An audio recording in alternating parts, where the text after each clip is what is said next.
लबनान में हिजबुल्लाह एक बार फिर से मजबूत हो रहा है। जी हां, लबनान की मुजाहिदीन की तंजीम हिजबुल्लाह एक बार फिर से अपने आप को मजबूत कर रही है। आपको बताते चलें कि हिजबुल्लाह के जो मुजाहिदीन हैं वो एक बार फिर से पूरी मजबूती के साथ अब निकल कर सामने आ रहे हैं और ये इंकशाफ किसी और ने नहीं किया है बल्कि अमरीकी अखबार वॉल स्ट्रीट जर्नल ने अपने जराए के हवाले से इंकशाफ किया है कि लबनानी तंजीम हिजबुल्लाह ने अपनी फौजी ताकत को दोबारा मुनज़्ज़म करना और असलहे के ज़खायर को बहाल करना शुरू कर दिया है। यह जंगबंदी मुआहदे की शराइत के खिलाफ एक चैलेंज समझा जा रहा है और इससे इजराइल के साथ नए तसादुम के इम्कानात बढ़ गए हैं। लेकिन मशरिक़ वुस्ता में जिस तरह के हालात हैं, इन हालात को देखते हुए हिजबुल्लाह कहीं ना कहीं अपने आप को मजबूत कर रहा है। हालांकि अमरीकी अखबार के रिपोर्ट के मुताबिक खुफिया मालूमात से जाहिर होता है कि हिजबुल्लाह दोबारा रॉकेट, एंटी टैंक मिसाइल और तोप खाना इकट्ठा कर रहा है। बाज हथियार समंदरी रास्तों और शाम के जरिए स्मगल किए जा रहे हैं, जबकि एक जरिए ने बताया है कि हिजबुल्लाह बाज नए हथियार खुद भी तैयार कर रहा है। अखबार ने लिखा है कि हिजबुल्लाह की इन सरगर्मियों पर इजराइल का सब्र का पैमाना लबरेज होता जा रहा है। इससे लबनानी महाज पर कशीदगी में इजाफे का खदशा भी बढ़ रहा है। इसी दौरान इजरायली नशियाती इदारे ने इत्तला दी है कि तल अवीव हिजबुल्लाह के बढ़ती हुई सरगर्मियों के जवाब में लबनान में अपनी फौजी कार्रवाइयां तेज करने पर गौर कर रहा है। आपको बताते चलें कि वज़ीर-ए-आज़म बिन्यामिन नेतन्याहू ने एक सिक्योरिटी इजलास में लबनान की सूरत हाल का जायजा लिया, जिसमें हिजबुल्लाह की जारिहाना और दिफाई सलाहियतें बहाल करने की कोशिशों पर बहस हुई।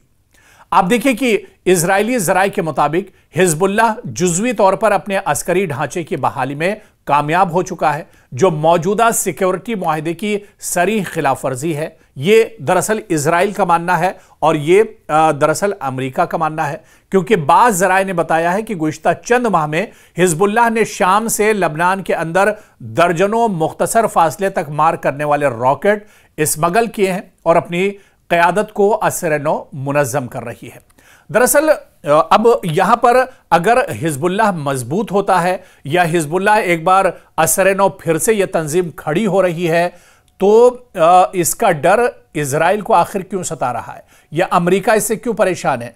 क्योंकि लबनान को या हिजबुल्लाह को अपनी हिफाजत करने का हक एक तरह से हासिल है, लेकिन क्योंकि मशरिक़ वुस्ता में इजराइल की दादागिरी है, पूरे मशरिक़ वुस्ता में दरअसल नाजायज कब्जा इजराइल करना चाहता है। इसी वजह से उसने मगरिबी किनारे पर हमला किया, इसी वजह से उसने गजा को तबाह बर्बाद कर दिया, इसी वजह से उसने ईरान पर हमला किया, इसी वजह से उसने शाम पर हमला किया।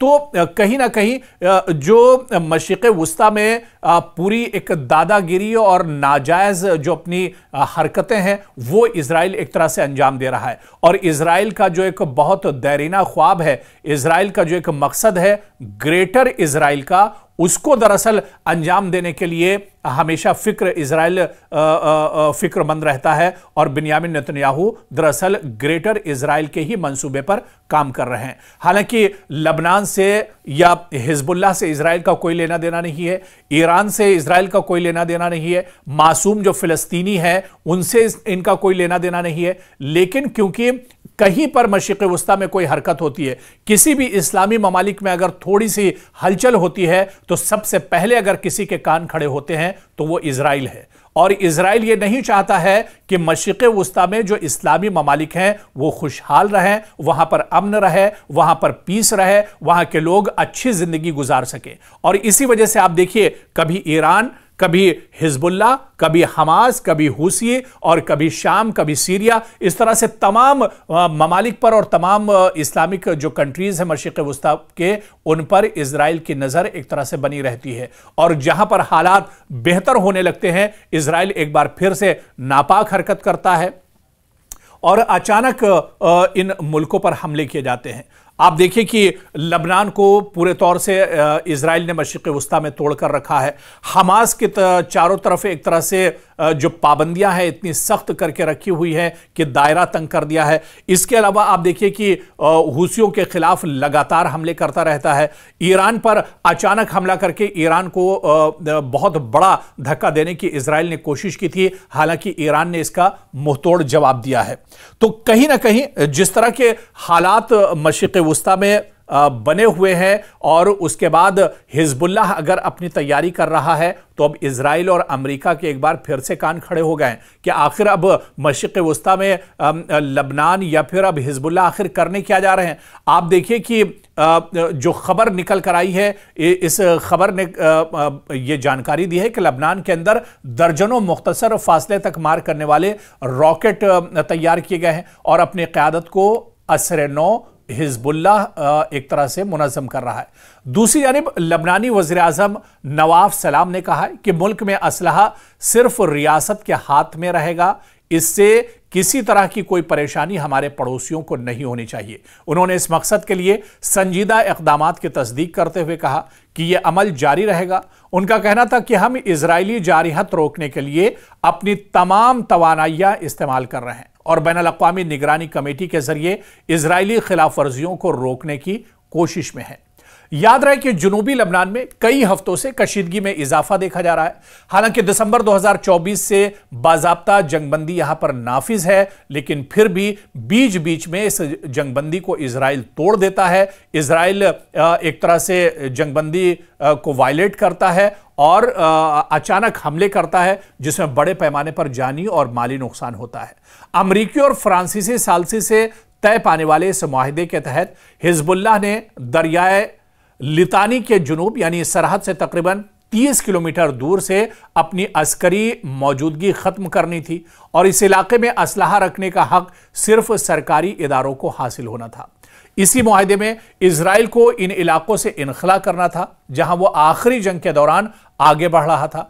तहम इजरायली फौज अब भी जुनूबी लबनान की 5 स्ट्रेटेजिक पहाड़ी चौकियों पर काबिज है, जबकि इस मुआहिदे के मुताबिक इजराइल को अपना कब्जा खत्म कर देना था और वापस एक तरह से जाना था, सिक्योरिटी फोर्सेस को हटा लेना था। लेकिन एक तरफ मुआहिदा भी इजराइल करता है और दूसरी तरफ उस मुआहिदे की नाफरमानी भी करता है। और हमेशा एक तरह से इजराइल का यह रवैया देखा गया है, चाहे वो गजा में हो, चाहे वो ईरान में हो, चाहे वो लबनान में हो, या फिर सीरिया में हो, या मशरिक़ वस्ता के किसी भी मुल्क में हो। यानी एक तरफ अमेरिका के साथ मिलकर मुआहिदा भी करता है और इजराइल, और दूसरी तरफ उस मुआहिदे की पासदारी भी नहीं करता है। वहीं अमरीकी दबाव पर लबनानी हुकूमत ने अगस्त 2025 में हिजबुल्लाह को गैर मुसल्लह करने का फैसला किया है। लबनानी फौज ने असलहा वापस लेने का 5 मरहलों पर मुश्तमिल मंसूबा भी तैयार किया है, जिसे हिजबुल्लाह ने फौरन एक तरह से मुस्तरद कर दिया है। तो कहीं ना कहीं मशरिक़ वस्ता में जाहिर सी बात है कि लबनान अपने आप को मजबूत कर रहा है। हिजबुल्लाह बहुत छोटी सी एक तंजीम है, मुजाहिदीन की एक तंजीम है जो अपनी हिफाजत के लिए एक तरह से असलहा जमा करते हैं या फिर अपनी हिफाजत के लिए ये पूरी एक विंग है। लेकिन इस पर भी इजराइल की नीयत एक तरह से ख़राब रहती है और वक्फे वक्फे से इजराइल हिजबुल्लाह को भी टारगेट करता रहता है। हालांकि हिजबुल्लाह के कमांडर का माजी में जिस तरह से उन्हें शहीद किया गया, कई बड़े सिक्योरिटी जो अफसर थे उन्हें शहीद किया गया, और यही नाराजगी दरअसल हिजबुल्लाह के अंदर है कि इजराइल ने जिस तरह से जासूसी करके मोसाद के जरिए, आईडीएफ के जरिए लबनान पर लगातार, खासतौर से जुनूबी जो लबनान है वहां पर इजराइल लगातार हमले करता रहता है, और इसी का को जवाब देने के लिए हिजबुल्लाह दरअसल अचानक खड़ा होता है। और आप देखिए कि 12 रोज़ा जो ईरान और इजराइल की जंग हुई थी, उसके बाद कहीं ना कहीं हिजबुल्लाह और मजबूत हो गया था, क्योंकि हिजबुल्लाह को यह मालूम था, इस बात की भनक लग गई थी कि अब खित्ते में कोई दरअसल महफूज रहने वाला नहीं है। अब इजराइल ने अपनी नीयत जो है वो एक तरह से सबके सामने पेश कर दी है, साफ कर दी है कि इजराइल की जो नीयत है, जो उसका मंसूबा है, वो दरअसल ग्रेटर इजराइल का है, और इस ग्रेटर इजराइल के लिए इजराइल कोई भी नापाक हरकत करने के लिए एक तरह से तैयार हो जाएगा। तो ऐसे ऐसे में हिजबुल्लाह भी अब एक तरह से मजबूत हो रहा है और हिजबुल्लाह अपनी जो अस्करी ताकत है, जो असलहे की ताकत है, उसके जरिए से और ज्यादा मजबूत हो रहा है। यानी यहां पर यह कहा जा सकता है कि आने वाले दिनों में जो एक कशीदगी है, जो तनाव है मशरिक़ वुस्ता में, वो एक इसका दायरा एक तरह से बढ़ सकता है और जंग की सूरत हाल एक बार फिर से मशरिक़ वुस्ता में पैदा हो सकती है।